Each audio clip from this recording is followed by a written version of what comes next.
Hey guys, today I want to talk a little bit about thinking about your ex, how we get caught up in ruminating and constantly thinking about our ex, what they're doing, what happened. It's just like they occupy a space in our mind that we just can't seem to get out of. Okay, the first thing is we got to ask ourselves why we do this. Why are we stuck thinking about this person who hurt us, who put us in this situation, and that we're just stuck confused about where we are, how we got here, and what's going on. Now the first thing is we want to believe that illusion of what we thought our relationship was. We want to believe it. And it makes sense. When you were in the middle of it, you were in denial, you didn't really know what was going on, and it seemed, even if you weren't fundamentally happy, you felt like you were a part of something, you thought it was right, you discounted all the put downs and any of the praise that you got, you amplified. Then we go through the phase where we think we're wrong about what we know. You go through this where you're looking at the situation and you run it back in your head and you're like, okay, no, this can't be right. Because there were some things that they did that were nice, that appeared empathetic, that appeared like they actually cared. And when you're doing that, you're negating, or you're not even thinking about the other side of the story when they were doing things that weren't empathetic, that weren't nice, that were focused on them, manipulative towards you, passive aggressive. Those other little things that you experience, but when you're going through this, your mind pushes those down. They don't really think about, your mind doesn't think about them, and you start focusing on what you think is the good. And then at the same time, you start looking at yourself thinking that you were causing problems and adding to it, which in all reality, you actually more than likely were. Because whenever you're being emotionally hurt and manipulated and you're dealing with passive aggressive behavior, you start to fight back. You start to do little things yourself to push back. And that's normal. It's normal whenever you want a situation to change. Well, let me back up. Passive aggressive behavior isn't necessarily normal behavior, but it's something that happens relatively often. And then what I'm talking about is when you're caught in those situations, then you tend to start doing some of those same things, and that's the part that's normal. That's the part that you get caught up in. And then when you start reflecting on it, you start thinking that you were the source of the problem. And this is also where you'll go through the phase where you'll start questioning whether, am I a narcissist? I did passive aggressive things. I did things that were mean, I did overt things. I yelled every once in a while. I was mean, I mocked, I did, whatever the different things that you fell into. The difference is if you're looking at the situation now and you're moving away from that and you don't want to do that behavior anymore and you're trying to basically regain your life and the person who you were before all this, that's a really strong indicator that you aren't a narcissist and you aren't wrong in that regard. You would have to be wrong if you're sitting there saying, okay, they're absolutely a monster, they did all of this, and I'm just the hapless victim, which in a lot of ways we are, but you're not.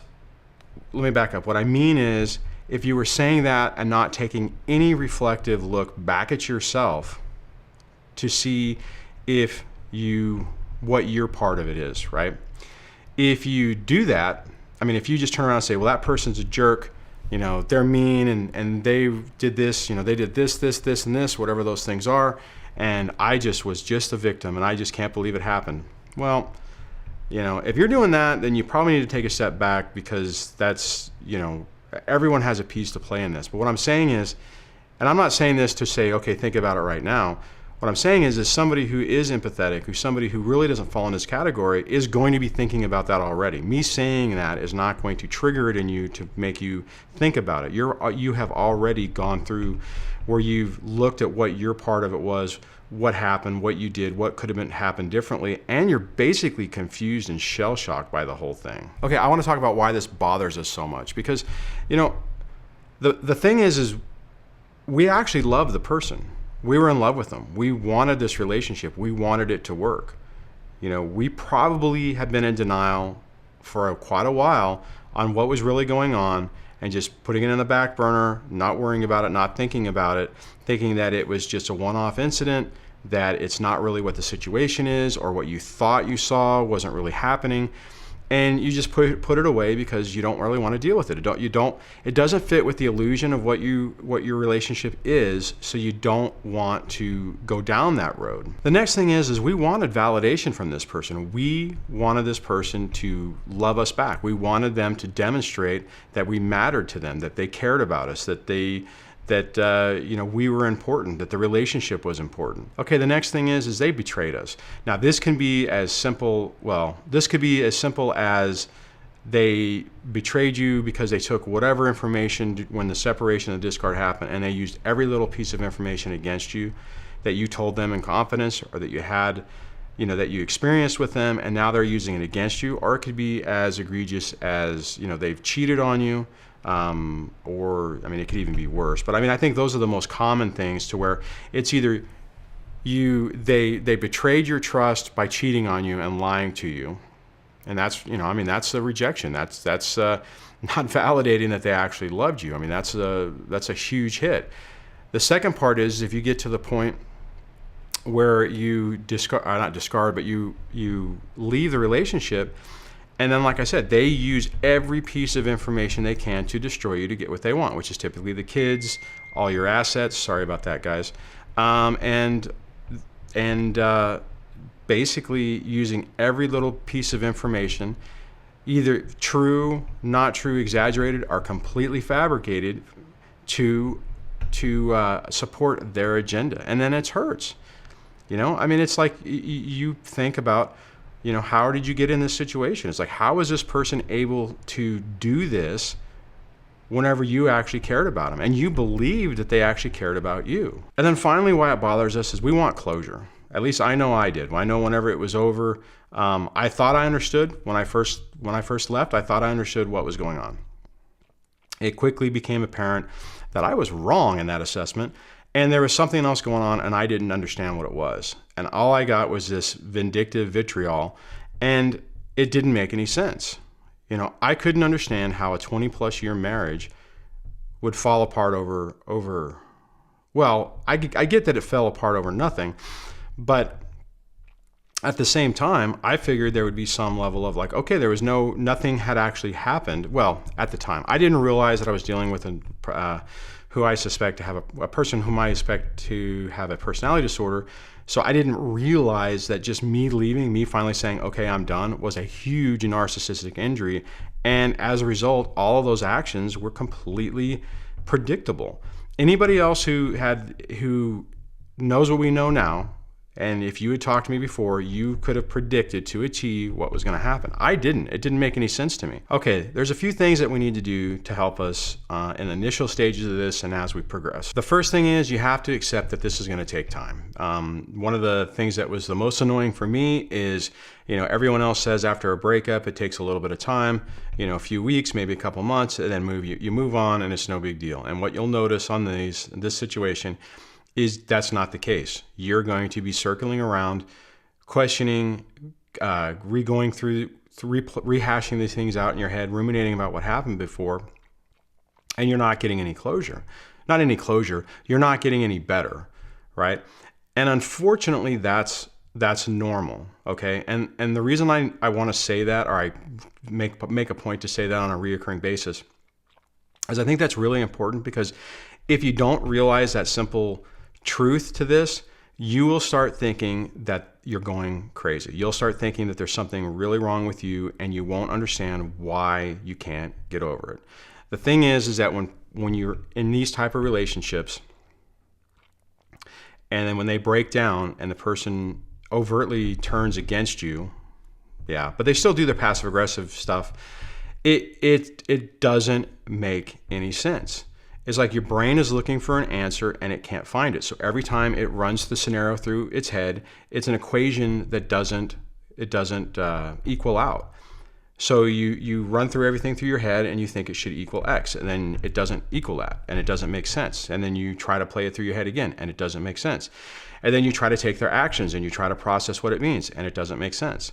and then they do something nice, and then your brain starts thinking that that means something. And bottom line, guys, is it doesn't mean anything. It doesn't. And then you'll come to a point where you'll take the bait when they're trying to be amicable, when they're trying to communicate, it's like you'll think, okay, they've calmed down. This situation is going to calm down the way most of these things happen. Most of these relationships and divorces, once you go through the initial separation and divorce part of it, then things calm down and people relax. And what'll happen is you'll take that bait, you'll open yourself back up, and they will almost immediately go back to the same behavior. And that is, guys, that's another big indication that you're not dealing with a normal situation. So because of that, this takes time. The next thing is you have to realize that it's over. And I get that that's a painful truth to believe, because you don't want it to be over, right? You want the illusion to be real. But to move forward for yourself, you need to accept that it's over. You need to accept that this person doesn't play a part in your life anymore, and you can't let them back in. If you look at the emotional abuse that you went through up to this point, that what you went through, then you have to realize that going back is only going to be more of the same. It's not going to change. And here's the hard part, even if they pretend to change, they're more than likely immediately going to go back to the same behavior. And typically what'll happen is it'll be significantly worse. Now, I'm not talking about this from my experience, because I never went back. I had my guard up so much that whenever some of the little things, the minor hoovering and stuff that did happen, I was aware of the level of betrayal that she had done, that in my mind, it's like, how can you ever trust anybody who's willing to do that to you? I mean, you can't. And if you do, you have to expect that they will do the exact same thing, if not worse, the next time around. My guess is that it would be worse, because now they understand that their previous attempt maybe wasn't as successful, so now they're going to need more information and do it more to get what they want. The next thing, you just have to push them out of your mind. And that is way easier said than done. And I think the thing to think about on that is just keep that in your mind, so whenever they are, when they do filter into your head, you have that inner voice telling you to push it out and to get you to look at something different. Because if you don't, what's going to happen is you'll start ruminating about the person, you'll ruminate about the past, and you're going to drive yourself into basically a pit of despair and depression and sadness that is not really a healthy place to be. It's not going to help you, and it's definitely not going to help you get over this. Okay, finally, you have to focus on yourself, and you have to focus on your kids.